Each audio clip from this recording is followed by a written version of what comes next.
Voilà, je veux tout d'abord saluer tous les téléspectateurs qui nous regardent et je vais commencer cette série d'émissions par donner mon témoignage, comme cela m'a été demandé, et donc évoquer ce que sont mes origines. J'ai eu le privilège de naître dans une famille chrétienne, ce qui est toujours un privilège, mais j'ai un autre privilège aussi, c'est que cette famille qui a été la mienne remonte, disons, à une très haute antiquité, puisque dans les archives de la deuxième église réformée de France, qui a été fondée après le départ de Calvin, après le passage de Calvin en Poitou, dans la ville de Saint-Mexant, on a trouvé dans les archives de cette église réformée de Saint-Mexant la trace d'une demoiselle Guillemette Aumônier, qui était le nom de ma grand-mère, qui avait épousé, donc à la deuxième génération, un certain Daniel dont j'ai oublié le nom. L'année suivante, c'était son frère qui lui aussi convolait en juste noces. Ce qui signifie que les parents de ces deux jeunes gens étaient déjà membres de cette église réformée. Ils appartenaient donc à la première génération de la réforme en France.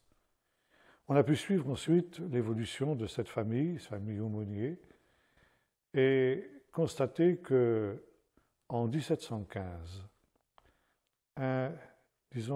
une demoiselle de cette famille qui avait épousé un certain Pierre Sauzot a eu un parcours très très particulier.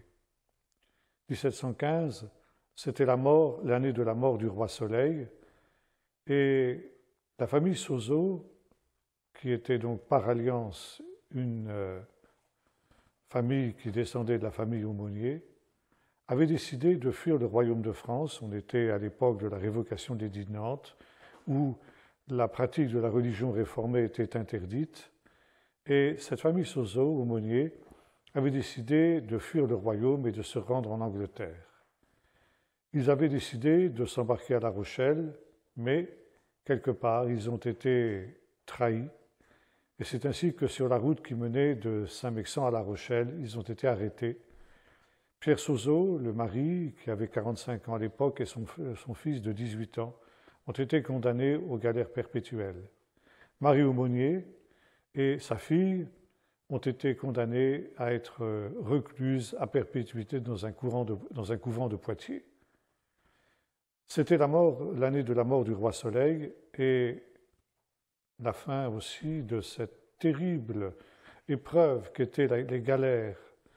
Être condamné aux galères, c'était une mort lente. Il valait mieux être condamné au bûcher ou à la roue plutôt que de subir le supplice des galères. Mais c'était la fin de cette période et mon ancêtre a eu, si j'ose dire, le privilège de ne faire que 4 ans de galère. Je dis 4 ans, c'est énorme.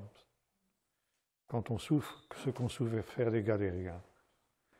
Et il a eu le privilège, au bout de 4 ans, d'être racheté par des chrétiens de Schaffhouse, en Suisse, qui rachetaient les galériens pour la foi, si bien qu'il n'a fait qu'une peine relativement minime.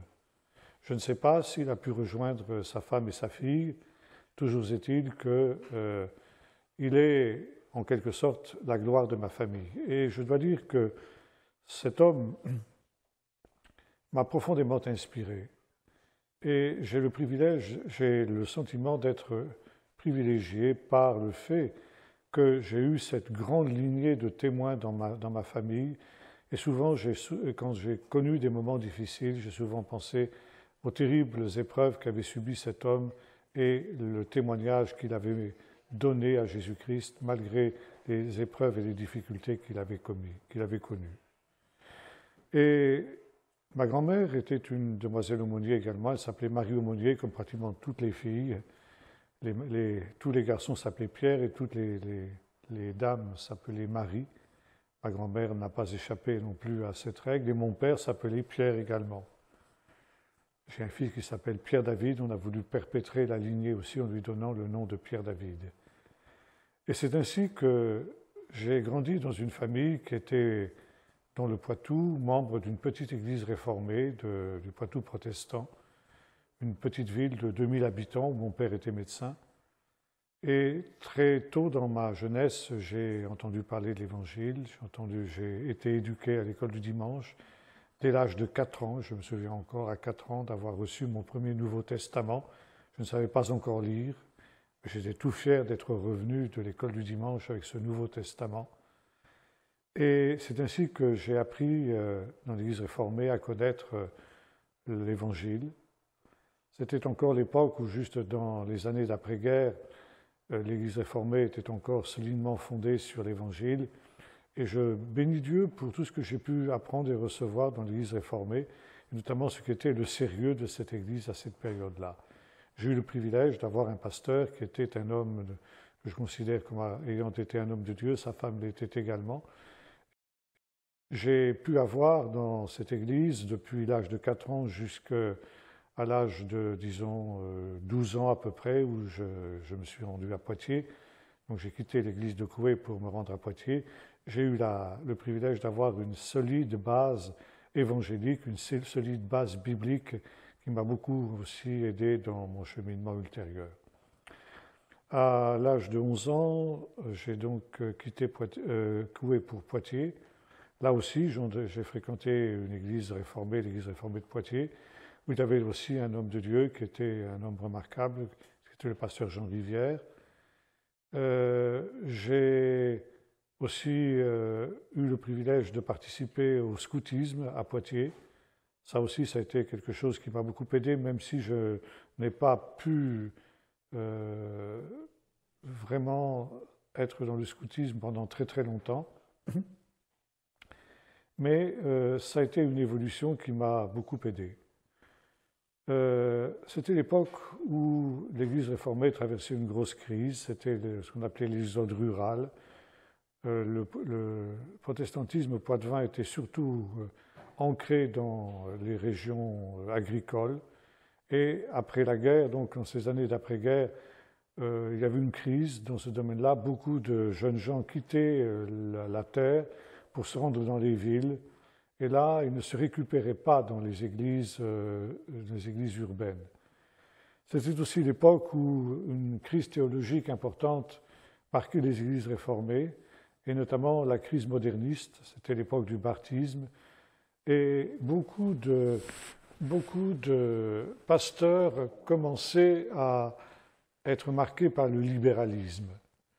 Et les jeunes gens, le jeune homme que j'étais, a pu noter cette évolution. Je ne retrouvais plus à Poitiers, quand le pasteur Rivière est parti en particulier, disons, les bases solides qui avaient été les miennes quand j'étais à Coué. Et là, un certain nombre de réalités m'ont amené à même à m'interroger sur le bien fondé de l'Évangile. Et j'étais dans cette situation lorsque, disons, dans les années 60, il y a eu une implantation baptiste à Poitiers.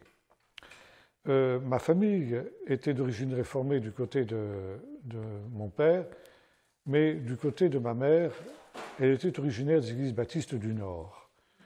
Au moment de la guerre, toute la famille de ma mère avait quitté le nord de la France, où les églises baptistes étaient très très implantées, pour venir s'installer donc dans le Poitou.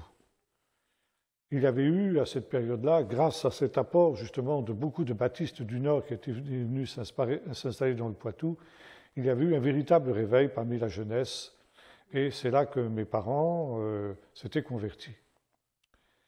Si bien que ma famille était baptisto-réformée, mais dans la mesure où il n'y avait pas d'église baptiste dans le petit village de Coué, j'avais été essentiellement élevé dans l'église réformée, jusque dans les années 60, une église baptiste, une petite église baptiste s'instaure et s'installe à Poitiers. C'était le pasteur Lucien Clerc qui en était le promoteur à cette période-là.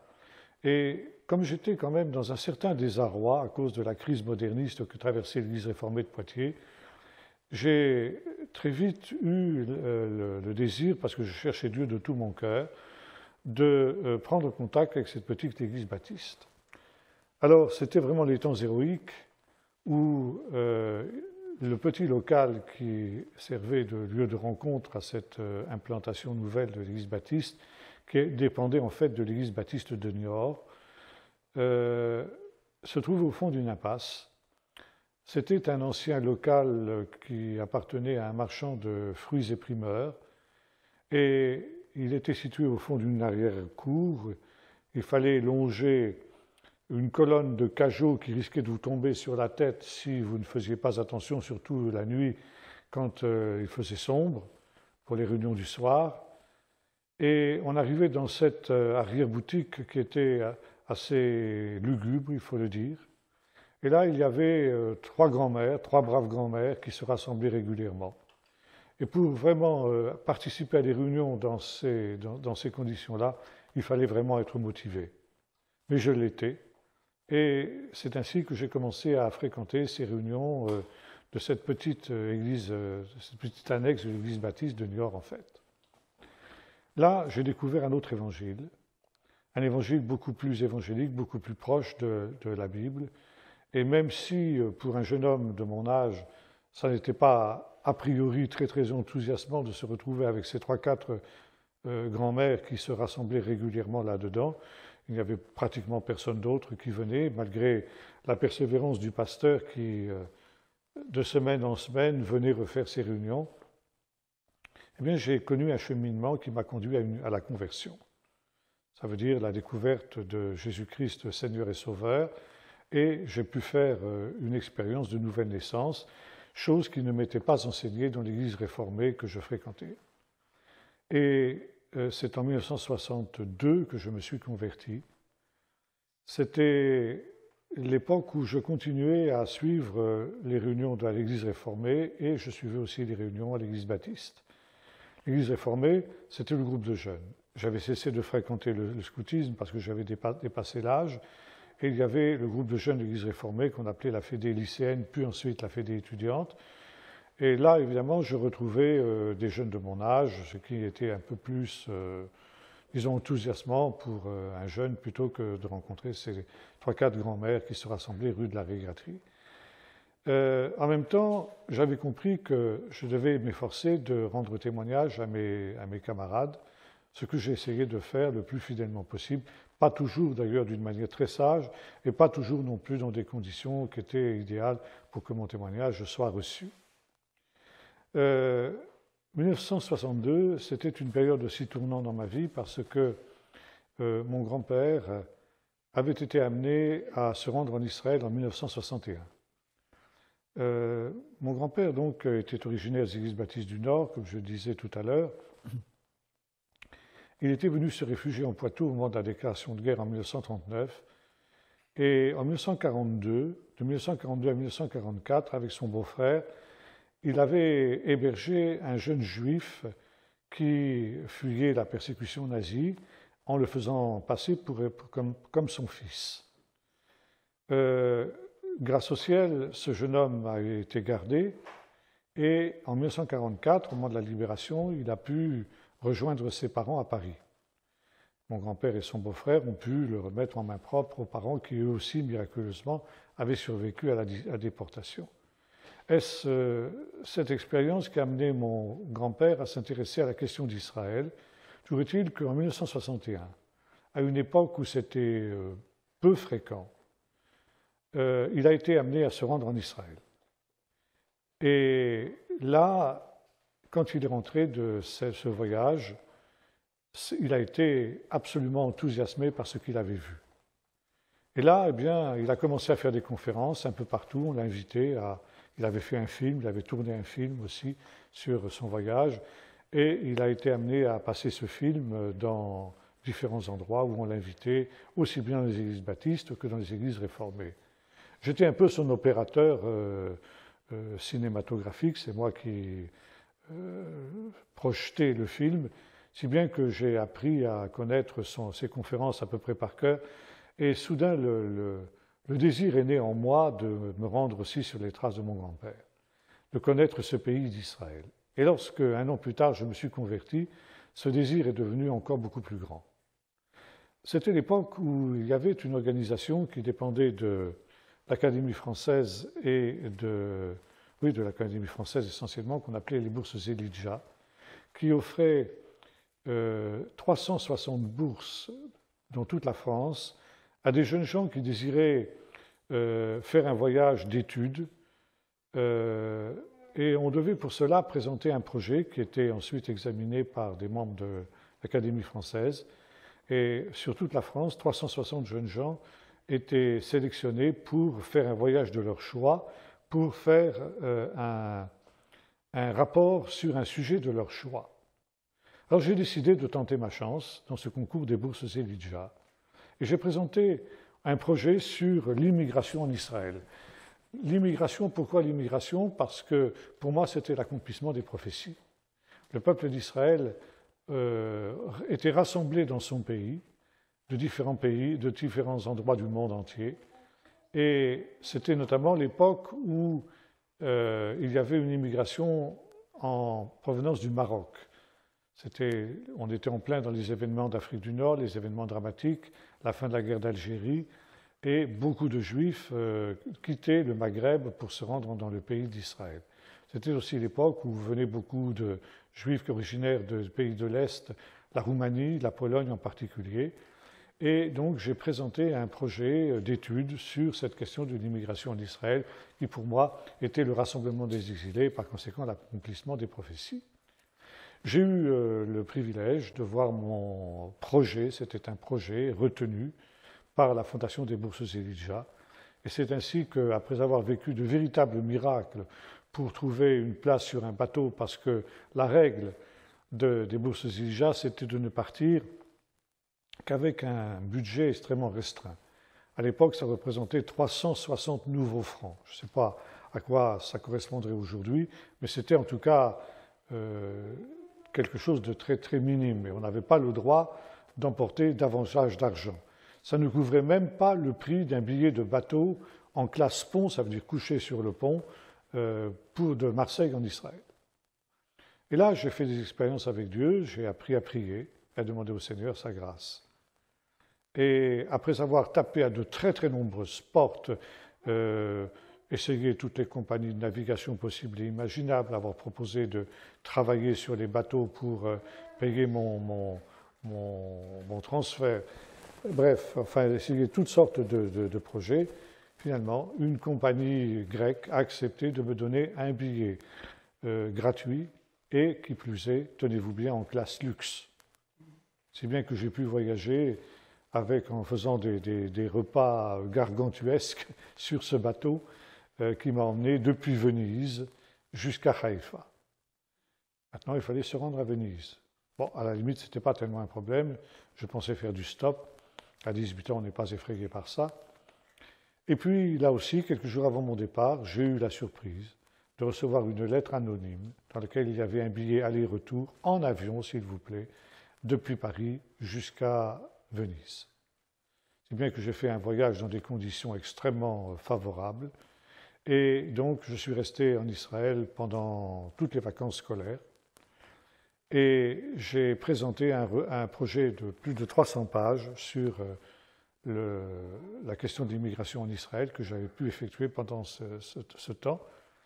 Et à ma grande surprise, sur les 360 voyages et les 360 rapports qui ont été présentés à la Fondation des Bourses Elijah, j'ai eu le privilège de voir mon projet non seulement sélectionné, mais recevoir le 3e prix qui m'a été remis des mains du Premier ministre de l'époque, qui était M. Pompidou. Et c'est ainsi que j'ai eu la possibilité de recevoir une 2e bourse pour un second séjour en Israël en 1963. Donc, pour la 2e fois, j'ai pu séjourner dans ce pays. Inutile de vous dire que j'avais pris le virus. Logiquement, on ne pouvait pas avoir plus de deux bourses pour des voyages par la Fondation des Bourses Elijah. Si bien que 1963, ça a été mon ultime voyage Elijah, mais je me suis débrouillé par d'autres moyens. Et les 2 années suivantes, j'ai pu donc à nouveau voyager en Israël, passer tout l'été en Israël. Je passais tous mes étés en Israël. J'ai commencé à apprendre l'hébreu sur place, et puis ensuite aussi avec des méthodes que je ramenais, je les étudiais chez moi. Et c'est ainsi que évidemment, pour moi, c'était tout naturel que ce cheminement qui était le mien m'amène à m'orienter vers le service de Dieu.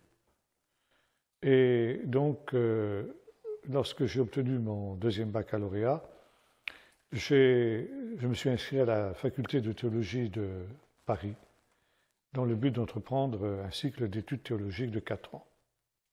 Mais, comme je vous disais tout à l'heure, c'était l'époque où l'Église réformée connaissait des gros problèmes au point de vue théologique. La théologie libérale fleurissait à fond. Et juste au moment où j'allais entrer donc dans le cycle des études théologiques de la faculté luthéro-réformée de Paris, j'ai pu rencontrer des étudiants qui sortaient de là. Et quand j'ai vu l'état spirituel dans lequel ils étaient, j'ai été effrayé. J'avais en Israël eu l'occasion de fréquenter la première église messianique qui avait été fondée par le premier pasteur messianique qui avait créé cette église, qui était le pasteur Zev Kosman, lui-même, il était lui-même juif. Et quand je lui ai exposé mes projets, il m'en a dissuadé. Il m'a dit, mais vous allez aller perdre 4 ans là-bas dans une faculté de théologie où vous n'apprendrez finalement que des choses qu'il faudra désapprendre par la suite. Moi, je vous conseille une autre chose, c'est de venir ici en Israël. Je vous prends comme stagiaire et vous aurez la possibilité de suivre des cours à la faculté hébraïque, à l'université hébraïque de Jérusalem. Vous apprendrez bien plus que dans toutes les facultés de théologie occidentale. Alors j'ai quand même fait d'abord un institut biblique évangélique à Londres.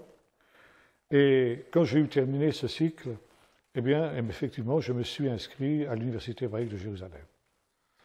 Au début, c'était quelque chose qui a été extrêmement difficile. Je parlais l'hébreu, pensais-je, couramment, c'est-à-dire que quand j'ai eu l'impression que je comprenais tout ce qui se disait dans la prédication de l'assemblée messianique que je fréquentais, je me suis dit, bon, ça va, je suis bon. Mais quand j'ai commencé les premiers 3 mois à l'université de Jérusalem, ça a été la galère. Suivre, disons, une conversation courante et un cours d'université, ce n'est pas tout à fait pareil. Et pendant les 3 premiers mois, je sortais des cours, je ne savais même pas quel avait été le sujet du cours. Moi, je sortais de là. Il m'a fallu 3 mois. Et au bout de 3 mois, c'était comme un déclic. Au bout de 3 mois, bien, j'ai commencé à comprendre tout ce qui se disait. Et c'est ainsi que j'ai donc pu suivre ces cours à l'université hébraïque jusqu'en 1967. Mai 1967, alors là j'ai connu un moment très très particulier, celui qui a été la crise qui a conduit à la guerre des 6 jours. Et petit à petit, on a vu se mettre en place un processus qui devait conduire à un affrontement au Moyen-Orient. C'était une crise qui avait éclaté d'une manière totalement imprévue. Personne ne s'attendait à ce que cette crise n'éclate. Et là, eh bien, petit à petit, ça a été l'engrenage fatal qui a conduit à la fameuse guerre des 6 jours de juin 1967. Et je n'oublierai jamais ce jour du 23 mai 1967, alors que nous étions à la fin des cours, et lorsque le cours a été terminé, il y avait des militaires qui ont appelé les noms de mes camarades. Des camions les attendaient pour les emmener au front. N'étant pas juif, n'étant pas israélien, j'étais un des rares à ne pas être mobilisé. C'était la mobilisation générale qui commençait. Je n'ai pas voulu être en reste. Il y avait un groupe de soldats, disons, volontaires de l'étranger, on appelait ça le Mahal, et je me suis inscrit comme volontaire de l'étranger pour toutes les tâches non militaires. Et en effet, quelques jours après, 5 juin 1967, la guerre des 6 jours a éclaté à Jérusalem. Là, ça a été tellement vite à Jérusalem, ça a duré 3 jours en tout et pour tout, que je n'ai pas été appelé finalement. Et bien que, en principe, j'étais mobilisable, je ne l'ai finalement pas été. Je n'ai pas eu le temps d'être mobilisé, disons les choses comme ça. Et j'ai passé 3 jours bombardés, 3 jours où nous avons été bombardés jour et nuit dans un abri. dont nous ne sommes pas sortis. Et croyez-moi, être bombardé pendant 3 jours, c'est long. Et au bout de 3 jours, donc le 8 juin, eh bien, le 7 juin, pardon, nous sommes sortis des abris, après qu'un soldat ait frappé à la porte pour nous annoncer que le mur occidental était entre nos mains. Et ça a été un moment extraordinaire quand nous sommes sortis de ces abris où les gens couraient, s'embrassaient. J'ai rencontré un de mes professeurs d'assyriologie qui lui aussi se rendait à la poste pour donner des nouvelles par télégramme à sa famille qui était certainement à l'étranger. Nous sommes tombés dans les bras l'un de l'autre, nous nous sommes embrassés, n'est-ce pas? C'était une atmosphère absolument extraordinaire. Et comme le disait un journaliste israélien, il ne manquait plus que le Messie. Nous avions le sentiment que nous vivions des temps absolument messianiques et c'était vraiment des temps absolument extraordinaires. C'était le mercredi, c'était le jour de la réunion de prière à l'Assemblée messianique. Nous étions une poignée seulement, évidemment, surtout tous les jeunes gens étaient mobilisés encore.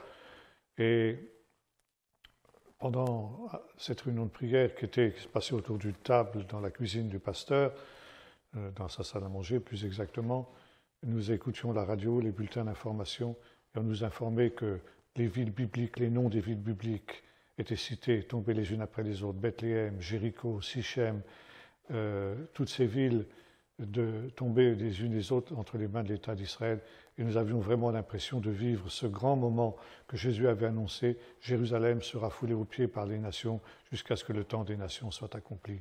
C'était la fin du temps des nations et nous étions conscients que nous vivions des temps véritablement prophétiques. Je suis resté après la guerre des 6 jours encore quelques temps parce que les cours avaient été interrompus et on a rattrapé pendant le temps des vacances. Et je suis rentré en France en août 1967 pour devenir pasteur dans les églises baptistes du Nord, à Denain. Donc à partir de 1967, j'ai commencé mon ministère, un ministère pastoral. Et c'est d'ailleurs là que j'ai rencontré celle qui devenait devenir mon épouse, qui est là en face de moi. Nous avons eu 3 enfants. À l'heure actuelle, nous avons 12 petits-enfants. Et je suis resté donc pasteur de cette église de 1967 à 1972. J'avais le sentiment que j'avais un ministère beaucoup plus d'enseignants que de pasteurs. Et en 1972, j'ai quitté cette église de Denain, église baptiste, pour me rendre en Bretagne, à Vannes, et pour y travailler aussi dans un centre de formation biblique. J'étais à la fois pasteur d'une petite église que j'ai pu développer pendant des années. Au départ, il y avait une vingtaine de personnes, et quand je l'ai quitté, il y avait une centaine de personnes. Nous avons pu construire donc une nouvelle église. Nous nous rassemblions quand je suis arrivé dans un petit garage. Et puis, à partir de zéro, sans aucun secours, sans jamais faire le moindre appel d'argent, alors que cette église avait connu aussi bien des vicissitudes parce que son pasteur l'avait quitté dans des conditions extrêmement pénibles. J'avais dû la reprendre pratiquement à zéro, beaucoup de gens étaient partis, etc. Ça a été très difficile les premières années. Par la grâce de Dieu, nous avons gagné des âmes, et notamment beaucoup de jeunes qui se sont convertis. Et par l'intermédiaire des jeunes, nous avons recréé une église pratiquement qui était entièrement nouvelle. Et là, nous avons pu construire un local que nous avons construit de nos mains, et avec, par la foi, véritablement, sans jamais demander un centime à qui que ce soit. Quand l'argent manquait, nous rassemblions, nous prions le Seigneur, et nous arrêtions les travaux jusqu'à ce que le Seigneur pourvoie. Il n'a jamais manqué au rendez-vous, et nous avons pu construire cet ensemble relativement important pour la petite église que nous étions. L'œuvre s'est développée. Nous avons créé une troupe de scouts aussi, et quand je suis parti, nous avions à peu près une centaine de jeunes de tous horizons, non seulement des gens de notre église, mais aussi des catholiques. Nous avons eu aussi quelques juifs et quelques arabes. Alors c'était vraiment un lieu de coexistence pacifique. Et puis, nous avons ensuite pu acheter tout un ensemble, tout un complexe à la campagne, une vieille ferme que nous avons rénovée, qui servait de centre de jeunes, de camp pour les jeunes, pour les scouts, pour les jeunes, un centre de retraite spirituelle, etc. Et je suis resté donc dans cette église jusqu'en 2004. 2004, où je suis devenu donc, j'ai atteint l'âge de la retraite, j'ai obtenu ma retraite. Et là, disons que, comme je disais tout à l'heure, j'avais le sentiment que j'avais davantage un ministère d'enseignant que le ministère pastoral. J'ai accompli un ministère pastoral pendant des dizaines d'années, et le Seigneur a béni. Finalement, j'ai accompli tous les ministères. Comme je le disais à mon fils, qui lui aussi s'est converti, et est devenu donc aussi, s'est levé pour le service de Dieu. Actuellement, il vit en Israël, où il a une œuvre là-bas en plein désert, dans un petit village qui s'appelle le village de Nitzana. Et je lui disais avec un certain humour, tu vois, je ne suis pas apôtre, et j'ai dû accomplir un ministère d'apôtre en créant l'œuvre ici à Vannes. Je ne suis pas prophète, et j'ai dû donner une vision prophétique à l'œuvre. Je ne suis pas évangéliste, et j'ai dû faire un travail d'évangéliste, et j'ai gagné des âmes. Je ne suis pas pasteur, et j'ai fait un travail pastoral. Et le seul ministère qui est le mien, que le ministère d'enseignant, eh bien, finalement, je n'ai pas eu vraiment l'occasion de le faire. Il a fallu attendre l'âge de la retraite pour que ça s'accomplisse. À l'âge de la retraite, donc, j'ai eu les coups des franges, parce que c'était, pour beaucoup, disons, c'était une question aussi un peu financière, disons les choses telles qu'elles sont. Et financièrement, j'étais libre à la retraite, et par conséquent, j'ai pu me consacrer à un ministère d'enseignant. Et depuis 2004, donc, je suis pasteur en diaspora. Ça veut dire que je n'ai plus d'église fixe et j'enseigne partout où cela m'est demandé. J'ai l'impression que c'est maintenant seulement que mon ministère s'est véritablement épanoui, que je suis véritablement dans ce que le Seigneur a prévu pour moi. Et là, je suis heureux dans le ministère qui est le mien. Depuis que mon fils s'est installé en Israël, et lui aussi a eu à cœur maintenant de créer un centre là-bas pour une formation de ceux qui voudraient s'intéresser aux racines juives du christianisme. Et donc, dès le mois de septembre prochain, il lance pour une quinzaine d'inscrits, il y a déjà une quinzaine d'inscrits pour le mois de septembre, un centre de formation pour l'étude des racines juives du christianisme. Et je vais l'épauler évidemment dans cette tâche. Ce sera maintenant, je pense que je vais me centrer essentiellement sur ce ministère-là. Ça va être l'essentiel de mon ministère, jusqu'à ce que, aussi longtemps que le Seigneur me donnera la force de le faire. Voilà donc en gros, si vous voulez, ce qu'a été mon cheminement. Et je rends grâce à Dieu pour... bon, ça n'a pas toujours été facile, j'ai connu des moments extrêmement difficiles. Mais l'un dans l'autre, eh bien, le Seigneur a béni et j'entends être fidèle aussi longtemps que le Seigneur m'en donnera la force.